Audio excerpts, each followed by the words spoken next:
Hello students, today we will discuss about method modes of data of collections कि हमें methods देखने हैं कि डेटास को कलेक्ट करने के कौन से मेथड्स होते हैं, क्या टेक्निक्स होती है, किस मोड से डेटास को कलेक्ट किया जाता है।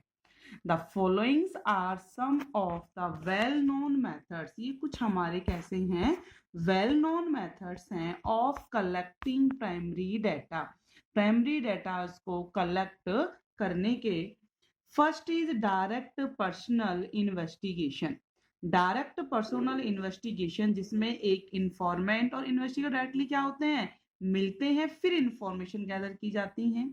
Second is indirect oral investigation, जिसका मीन्स है इनडायरेक्टली इन्वेस्टिगेशन होगी, इंफॉर्मेशन फ्रॉम लोकल सोर्सेज और correspondent. And fourth is information through questionnaires and schedule, जिसके अंदर mailing methods and enumerator methods को यूज किया जाता है। तो हम फर्स्ट टास्क करते हैं डायरेक्ट पर्सनल इन्वेस्टिगेशन। फर्स्ट इसका मीनिंग क्या है? Direct personal investigation is the method by which data are personally collected by the investigator from the informant। इसका मीन्स है कि जब भी इन्वेस्टिगेटर इन्फॉर्मेंट से डायरेक्टली मिलकर, पर्सनली मिलकर उससे क्या करता है, इंफॉर्मेशंस को कलेक्ट करता है, उसे हम क्या कहेंगे, डायरेक्ट पर्सनल इन्वेस्टिगेशन। या फिर the investigator establish direct relation with the person, किससे, with the person from whom the information is to be obtained।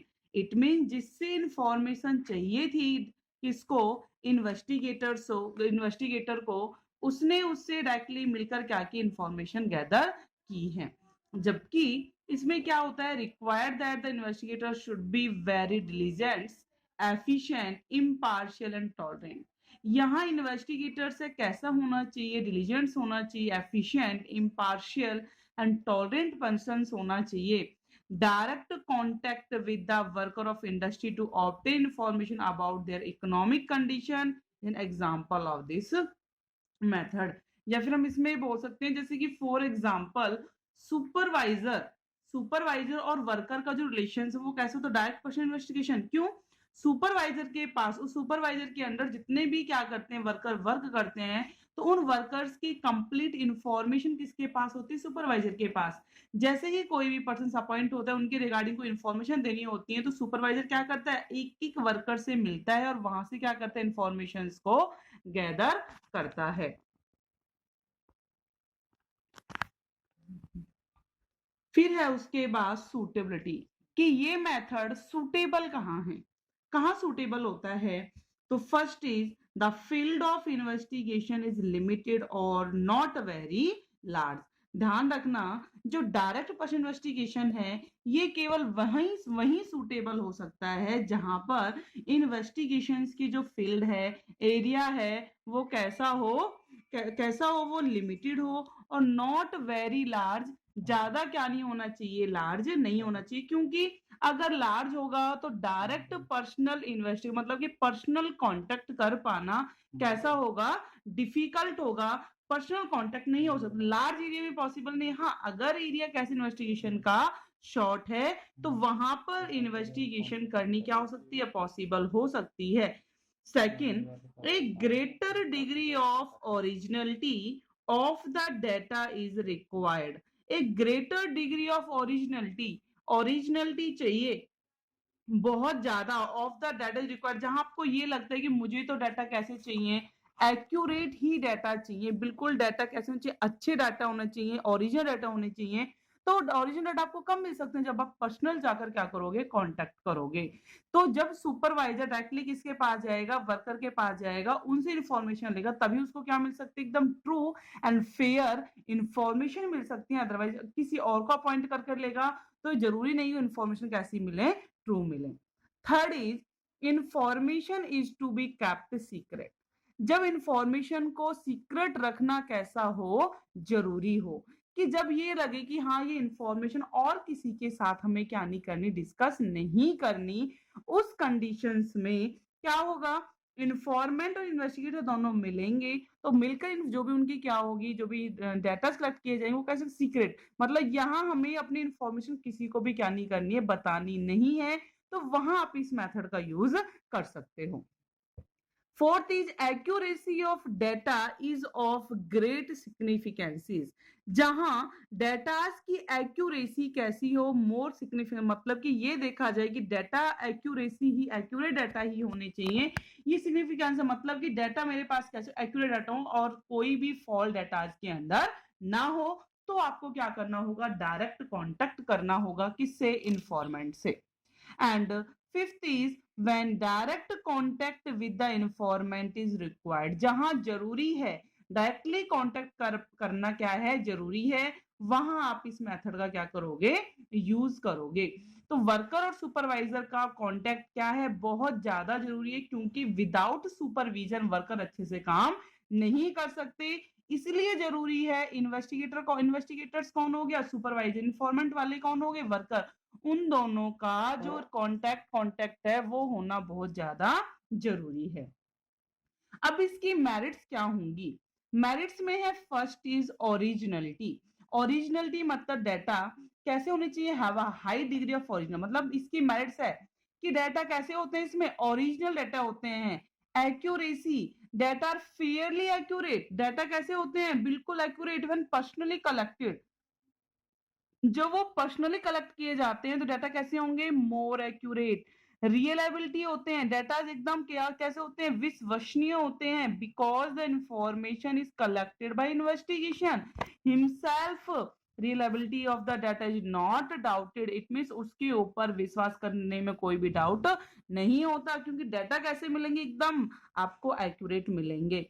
Related information, ये सबसे अच्छा है कि आप जब भी किसी से इंफॉर्मेशन लोगे, डायरेक्ट पर्सनल कांटेक्ट का आप यूज करते हो, तो उस टाइम आप रिलेटेड इंफॉर्मेशन भी ले सकते हो। फॉर एग्जांपल कि मुझे क्या चाहिए, आपके डाटा चाहिए, आपके डाटा मुझे किस चीज के चाहिए होते हैं, मैं कहती हूँ मुझे सिर्फ मार्क्स के आपके डाटा चाहिए, तो मैंने पूछा अच्छा बच्चों ये बताओ, बेटा मुझे ये बताओ कि आपके सब्जेक्ट्स वाइज आपके मार्क्स कितने, आपने मार्क्स बता दिया।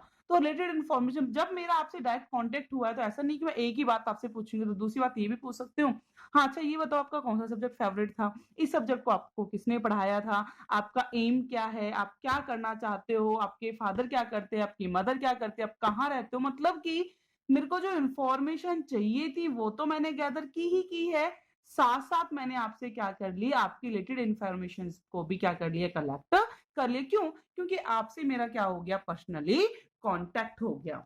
फिर है यूनिफॉर्मिटी।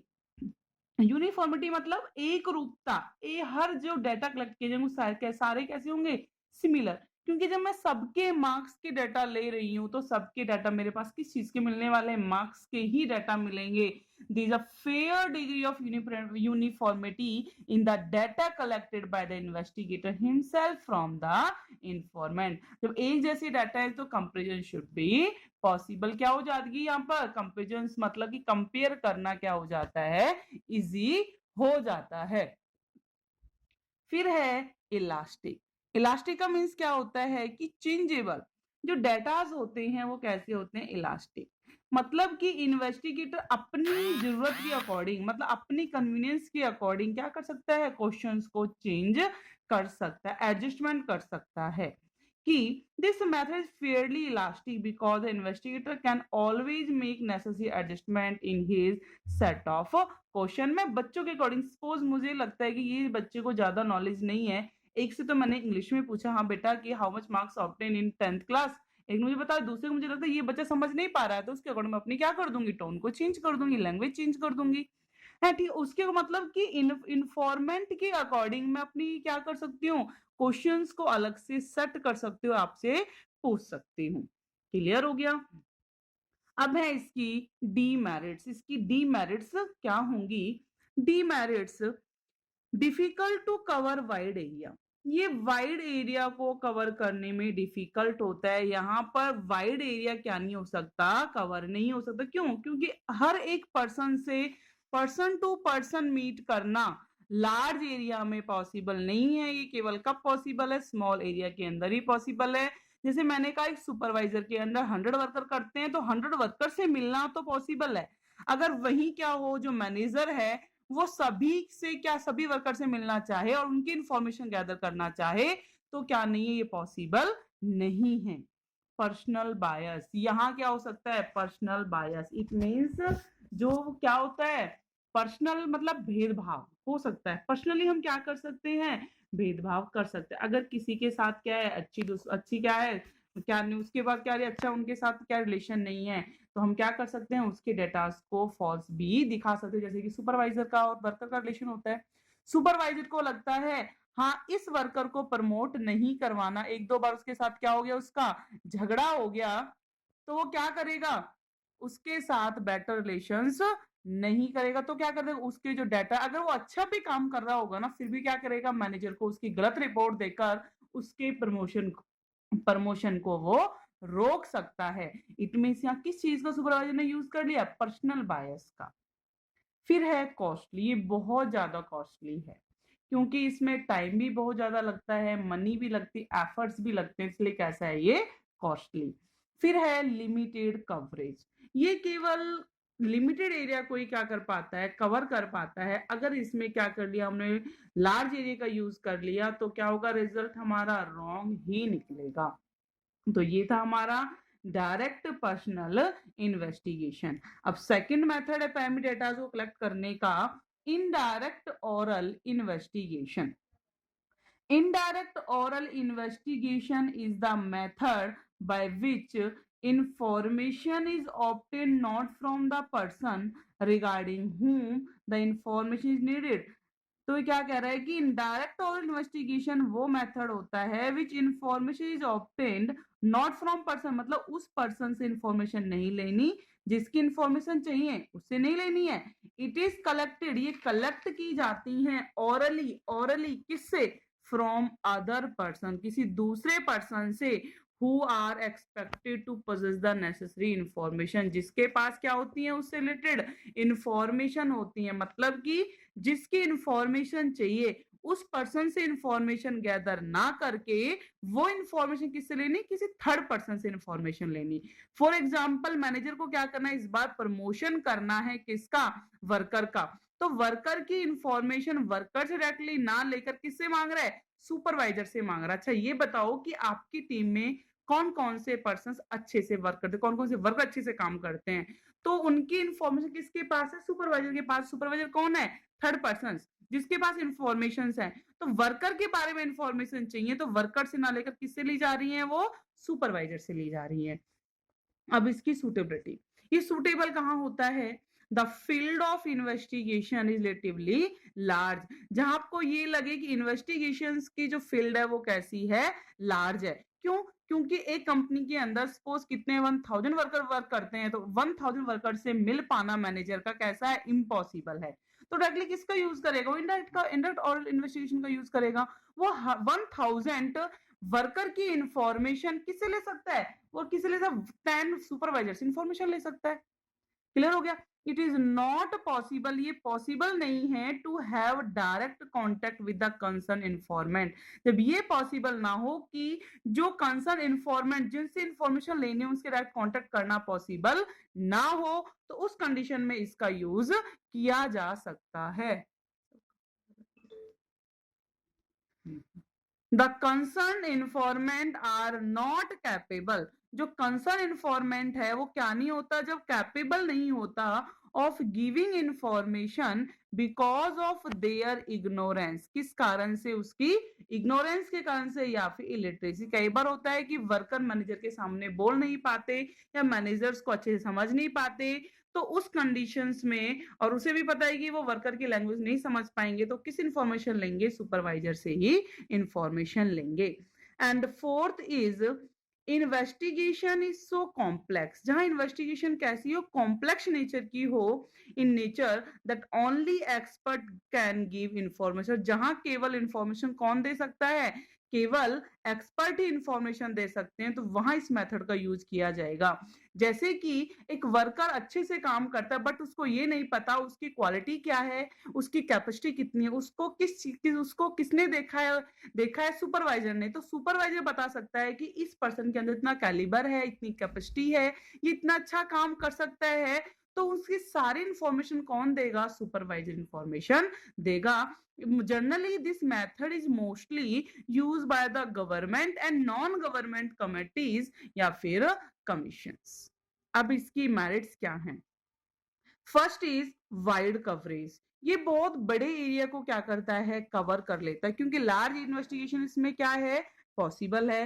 तो वाइड एरिया क्या कर लिया इसने? कवर कर लिया।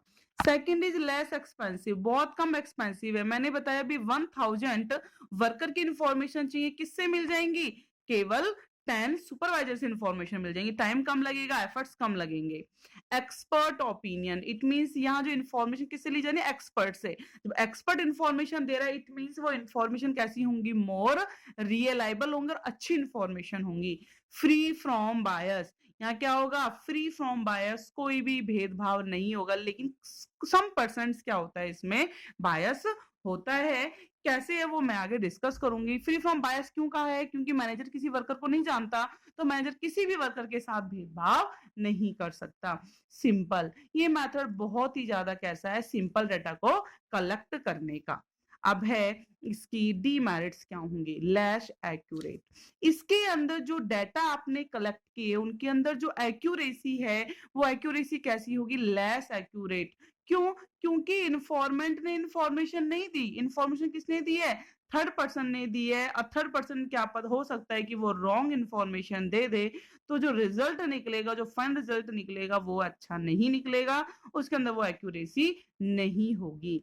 Second is biased. अब यहाँ बायस, जैसे कि मैंने पहले भी बताया था, सुपरवाइजर का वर्कर के साथ अच्छा रिलेशन नहीं है, तो इंफॉर्मेशन कैसी देने वाला है? वो रॉन्ग इंफॉर्मेशन। जब रॉन्ग इंफॉर्मेशन होंगी तो रिजल्ट भी उसका कैसा निकलेगा? रॉन्ग ही निकलेगा। तो यहाँ बायस हो सकता है, ध्यान रखना।